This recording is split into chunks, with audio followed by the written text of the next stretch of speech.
were banned, and mothers were made to taste their baby milk to prove it wasn't explosive. Thankfully, our Prime Minister managed to depart for his family holiday in the Caribbean before the airport clampdown occurred. As Blair also helpfully explained at the Labour conference, ID cards, traditionally resisted by the public, would be introduced. Again, because he says they are necessary in a changing world. But every one of the 4 alleged 7/7 bombers would have legally had one. So what are they hoping to achieve with them? ID cards will have the same effect on preventing terrorism as license plates have in preventing car crashes. And there's now talk of introducing biometric identification, iris scans and body scanners. Who is actually being watched here? The so-called terrorists or us? MI5 has boosted its numbers since the attacks by 25%. The Metropolitan Police has requested funding for an additional 1,500 anti-terrorist police, while police powers have risen considerably. These include the right to detention without trial. The UK is currently the only European nation to have suspended Article 5 of the European Convention on Human Rights, which prevents such detention. How can a supposedly free, moral and rational society allow the imprisonment of human beings without having the evidence to actually charge them with wrongdoing? What happened to the concept of innocent until proven guilty? When was it decided that this no longer applied to every one of us, irrespective of race or background? Consider the cases of the following terrorists. Walter Wolfgang, the 82-year-old pensioner removed from the Labour Party conference in September 2005 for heckling Jack Straw, and then, after he tried to gain re-entry, detained under the Terrorism Act. 80-year-old John Catt, stopped by police for wearing a T-shirt suggesting that Bush and Blair be tried for war crimes, searched under the Terrorism Act. Sally Cameron, arrested and held for 4 hours for walking on a cycle path in Dundee, under the Terrorism Act. Isabel Ellis Cockcroft, stopped and searched under the Terrorism Act, despite being 11 years old. Ian Blair said in a GMTV interview in February 2005, "I don't think people should distinguish crime and terrorism too easily." Think about those words coming from the Chief of Police. I don't think people should distinguish crime and terrorism too easily.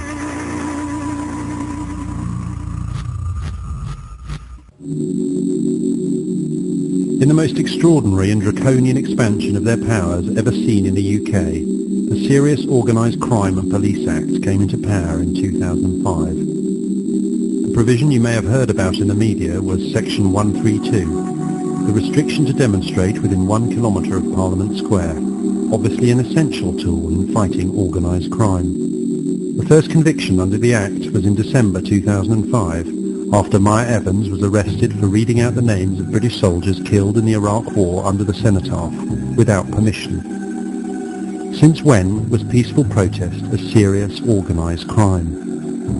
But the more important section of the Act, and one that was barely mentioned by the mainstream media, was the changes made to the powers of arrest used by the police. From New Year's Day 2006, the police can now arrest you for any offence at all, including dropping litter, or not wearing a seatbelt. Indeed, according to the actual wording of the Act, the police can even arrest you, quote, to enable the name of the person to be ascertained. If you don't think they would ever actually do that, ask yourself why they would include it in the Act at all, if they were never going to use it. We are constantly told that the terrorists, especially the CIA-created Islamic group Al-Qaeda, are attacking our way of life and our freedom. But these transparently absurd claims are made only by our government, never by the terrorists themselves, who consistently cite very different and very specific grievances. And ironically, it's not the terrorists attacking our way of life, but our own government. Through the expansion of police powers and stringent anti-terrorist measures being imposed upon Britain, they are using our fear for our safety to restrict our liberty, and they are using their false promises of security to erode our privacy. This is happening now, and it's happening to every person in the UK. You are not somehow exempt from the regulatory provisions of the new police state being brought into this country. The terrorists cannot take away our freedom or change our way of life, Only our own elected leaders can do that. And they are. If you have examined any of the information released about the attacks of the 7th of July, or if you get your news from a reputable source, i.e. one outside of the mainstream media, then you probably are one of those advocating an inquiry into the London bombings. We suggest you stop wasting your time. Why? Because full public inquiries are not full, and they're not public. These terms are used simply to delude us into thinking that the process of an inquiry is intended to uncover the truth about something. This is simply not the case. Let's recall the last major public inquiry held in the UK, the Hutton Inquiry, set up to investigate the apparent suicide of Dr. David Kelly, with a side mandate of examining whether the government manipulated intelligence to facilitate the invasion of Iraq. Given that Hutton was appointed by Lord Faulkner, the very man who continues to declare that the Iraq invasion was somehow legal, it is unsurprising that Hutton absolved Blair and his government of blame. The inquiry refuted allegations that the government had lied about information on Iraq's non-existent weapons of mass destruction, something that any rational person doing an hour of research can see clearly that they did. And more incredulously, Hutton ruled that Dr. David Kelly committed suicide, despite all the physical and medical evidence that clearly points to him having been murdered. But it gets worse. As if public inquiries were already not pointless enough, a recent piece of legislation now guarantees that they will never be anything other than a charade. On June the 7th, 2005, exactly 1 month before the London bombings, the Inquiries Act became law. Under this new act, any inquiry will be controlled by the relevant government minister, who is empowered to block public scrutiny of state actions.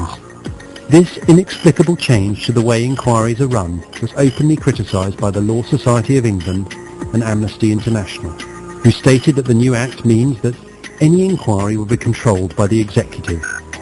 Obviously the one thing you don't want from a supposedly unbiased investigation. The Canadian judge Peter Corey stated, "It seems to me that the proposed new act would make a meaningful inquiry impossible. The commissions would be working in an impossible situation. The minister, the actions of whose ministry was to be reviewed by the public inquiry, would have the authority to thwart the efforts of the inquiry at every step. It really creates an intolerable Alice in Wonderland situation." While the chairman of the US Joint Committee on Human Rights, Congressman Chris Smith, declared that the bill pending before the British Parliament should be named the Public Inquiries Cover-Up Bill. So if this new act makes inquiries so pointless and so easy to control, the question is why Blair, Clark and the rest of them have seemingly done their best to prevent one happening. We suggest that there will be an inquiry. It will be obstructed from the beginning, and it will be controlled by the very people it should be investigating. Be assured it will not be anything approaching a proper investigation. At no point will the inquiry even consider the possibility that the 4 men labelled as suicide bombers could possibly be innocent, or question the lack of evidence against them. It will pass on verbatim the same meaningless, unverifiable assertions made by the police and by the media's anonymous security sources. But it will avoid